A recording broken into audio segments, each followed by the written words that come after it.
Sasa ndugu zangu, nilitaka ni bahati mbaya kwamba tumekuja kuzungumzia hapa. Tulitakiwa tuzungumzie pale mahakamani, kwa sababu mambo yenyewe ambayo nilitaka kusema kwa niaba ya chama chetu ni mambo yanayohusu hizi kesi na ni mambo yaliyotakiwa kuzungumzwa kwenye premises za mahakamani, lakini huu ni uthibitisho mwingine namna ambavyo impunity na kutokufuata sheria kuna litafuna taifa hili kwa kiwango cha hali ya juu sana. Mwenyekiti wetu anaendelea kukaa magereza kinyume cha utaratibu wa kisheria sasa kwa mwaka mmoja na miezi minne, jambo ambalo halikubaliki kabisa. Na kutokana na yeye kuwa magereza kwa muda mrefu huu ambao umetokea, tumeona mambo mengi ambayo yanajitokeza, ikiwemo yeye kunyimwa haki ambazo wafungwa na mahabusu wengine wote wanapewa, kuwa mistreated, sisi viongozi wenzake kuzuiliwa kwenda kumwona. Wote tumesikia mambo aliyoyasema. Sasa kutokana na hilo nataka kusema mambo mawili. Cha kwanza, chama chetu hakitafanya siasa za maigizo. Tunafanya siasa serious za ukombozi wa nchi.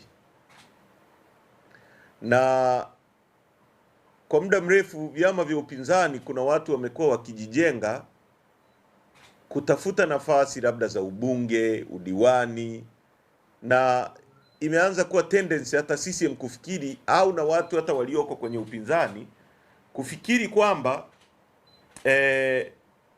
tunafanya siasa tuwe wabunge, tuwe madiwani, tuongoze halmashauri kadhaa.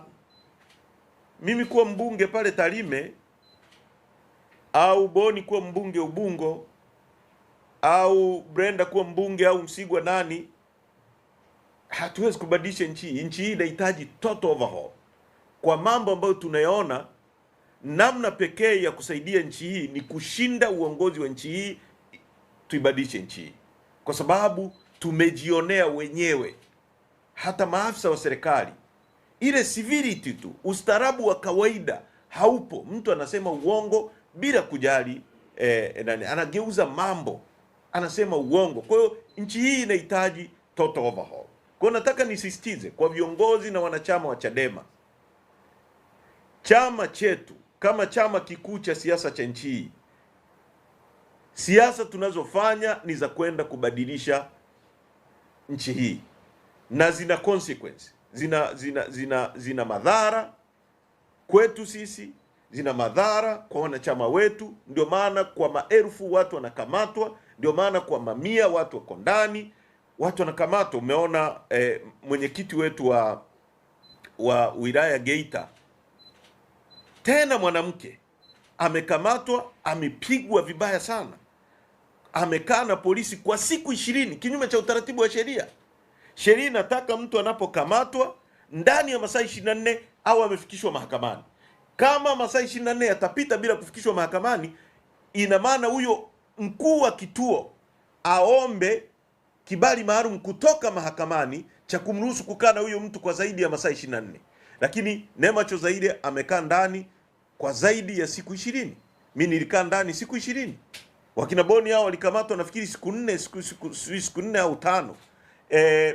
Hivi tunavyozungumza, vijana wa Chaso ambao mimi nilikutana nao kwenye ziara nikiwa Mbeya, wamekamatwa tangu tarehe 3. Wamepigwa, wamevunjwa miguu, wengine ndugu zao hawaruhusiwi kuwaona, wakawa wanaambiwa kwamba, tena wakiwa wanarekodiwa, waseme kwamba mimi niliwapa milioni 60 waandae matendo ya kigaidi siku ya tarehe 7 mwezi wa 7. Kwa hiyo wani-implicate mimi kwenye kesi ambayo haipo, lakini wamepigwa vibaya. Kwa hiyo nataka niseme hilo kama la kwanza, kwamba siasa zetu sio siasa za maigizo, ni siasa za ukombozi wa nchi hii, na Watanzania watuunge mkono.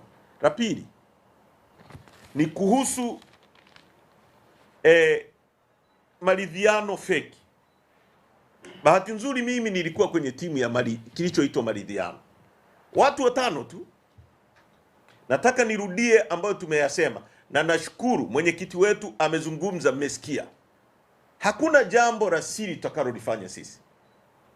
Mambo yanayohusu mazungumzo ya aina yoyote kuhusiana na kutatua mzozo mkubwa uliopo na mkwamo kwenye nchi hii ni mambo yanayohusu wananchi, sio mambo yanayohusu watu wachache.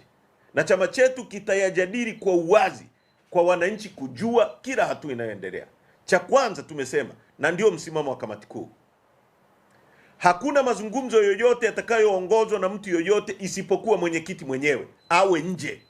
Kwa kama kuna njia ya kuanza kuzungumza, lazima kwanza mwenyekiti wa chama chetu mwenyewe awe nje na vikao videcide. Cha pili, hakuna mazungumzo tutakaozungumza bila mediator.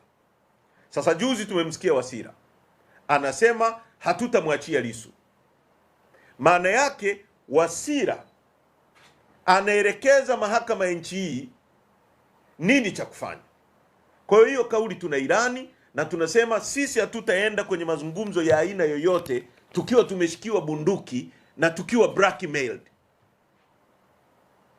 kwamba blackmail si kufanya mambo ya kihunihuni, kutishatisha watu, kwamba twende kwenye mazungumzo tumepiga magoti. Hakuna mazungumzo yatakayofanyika bila mwenyekiti kuwa nje. Hakuna mazungumzo yatakayofanyika bila watu kuwajibika. Hakuna mazungumzo yatakayofanyika bila mediator, interlocutor ambaye atakuwa between. Ndio mazungumzo ya maana ambayo yametokea, na kwa mara ya kwanza nimemsikia hata Dr. Bana ambaye ni very haijawahi kutokea, ni kitu cha kunani, amezungumza vizuri sana, na katika hilo mimi nampongeza. Kwa mara ya kwanza Benson Bana amesema vitu vya maana na watu wanapaswa kusikiliza. Cha mwisho ni kuwashukuru sana Watanzania, sana kabisa, kwa michango ambayo wameendelea kutoa kwa chama chetu ili tuweze kufanya baraza kuu la chama. Leo asubuhi tulikuwa tumefikia milioni 170. It's a milestone. Haijawahi kutokea kwenye historia ya michango ambayo yote tumekuwa tukichangisha. Haijawahi kutokea. Na kutokana na hili tuna taarifa, na hili ndio la muhimu sana, kwamba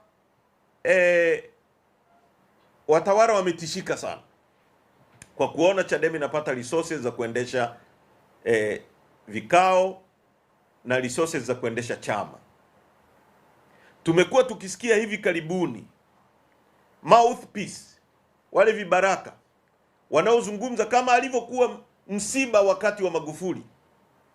Kuna vibaraka pia wa Samia kipindi hiki wanaozungumza kama alivyokuwa anazungumza msiba wakati ule. Wakizungumza unajua kinachopikwa huko ndani. Wametoka wakazungumza, wakasema si jambo la money laundering, si utakatishaji wa fedha. Michango yetu iko very clear. Hata mtoto mdogo uhitaji siku mbili kuichunguza. Namba inayopokea michango ni mbili tu. Ni namba ya simu 0744 44 69 69 Chadema HQ, na akaunti ya namba ya NMB. Ndio namba mbili tu zinazopokea. Kwa hiyo unaweza ukaenda pale ukaona kuna mtu amechanga shilingi 100, 2000, 500 ngapi, mpaka zimefikia kiwango hicho, shilingi milioni 170. Sasa tunaomba Watanzania waendelee kutuchangia, na katika hili jana mwenyekiti wetu alitoa wito, ndio maana nimekuja kuinsisti hili jambo kwa Watanzania, kwamba Watanzania waendelee kuchangia Chadema. Kwa hiyo naleta challenge kwenu Watanzania, kwa heshima ya mwenyekiti, mtu ambaye amekaa ndani siku zote hizi kwa kupigania mageuzi ya nchi na anapitia maumivu makubwa, tujipe challenge ya kutafuta zaidi ya shilingi milioni 160 zilizobaki kwa siku 10. Kwa hiyo kila mtu usiseme nimeisha changa. Tatizo la michango hii, watu wamekuwa wakifikiri ni shilingi 1000 ni ndogo sana, haitafanya change yoyote. Ni shilingi 500, labda Heche amechanga, mimi nisipochanga Heche ametoa, labda Pamela ametoa, labda Boni ametoa, labda. Hapana, kila mtu, ikiwa mwenyewe waandishi wa habari, kila mtu atume shilingi 1000, 2000. Kwa hiyo huu ni wito wetu, na ni challenge kwa watu sasa kumuunga mkono kauli ya mwenyekiti, ili kule aliko asikie kwamba Watanzania wamemuunga mkono kwa michango kwa haraka sana. Siku 10 tuwe tumetimiza milioni 160. La mwisho katika hilo ambalo niligusia mwanzo, tumepata taarifa kwamba kuna mambo mawili yanataka kufanyika. Tumesikia watu ambao hao vikaragosi ambao wanatumika na CCM, vibaraka wa CCM, wanatoka wanasema hao na sisi tuchangiwe. Ukweli kila mtu anajua hawana mtu hata wa kuwachangia, kwa sababu ili uchangiwe lazima uwe na watu. Kwenye hilo kuna mambo mawili, na taarifa ya uhakika tulionayo ni kwamba CCM kwa paniki hii wanataka kufungia michango hii isiendelee, wapige marufuku Chadema isiendelee kuchangiwa. Lakini kwa sababu wakipiga marufuku itaonekana wanailenga Chadema na hakuna sheria inayowaruhusu kufanya hivyo, wameita kibaraka wao, wamewambia na wewe sema unataka kuchangiwa, ili baadaye wakifungia michango hii ionekane ni vyama vya siasa vyote vifungiwa, hata kuna kingine nacho kimefungiwa. Sasa hizi ni triki za watoto wadogo, hatutakubali. Haya mambo ya kuwa kila siku yani wanasogeza mbinyo, ndio hiyo inasemaga hata paka ukimfungia kwenye chumba, ukimbana sana akakosa pa kutokea, analeta balaa. Kwa haya mazingombo, wamechukua ruzuku, wamechukua sinini, wamechukua nini. Sasa wanachama wanatunga mkono hii mipango ya hovyo ya pembeni inayopangwa kama triki za kutaka kuzuia michango hii. Haitakubalika na italeta mwangu mbaya.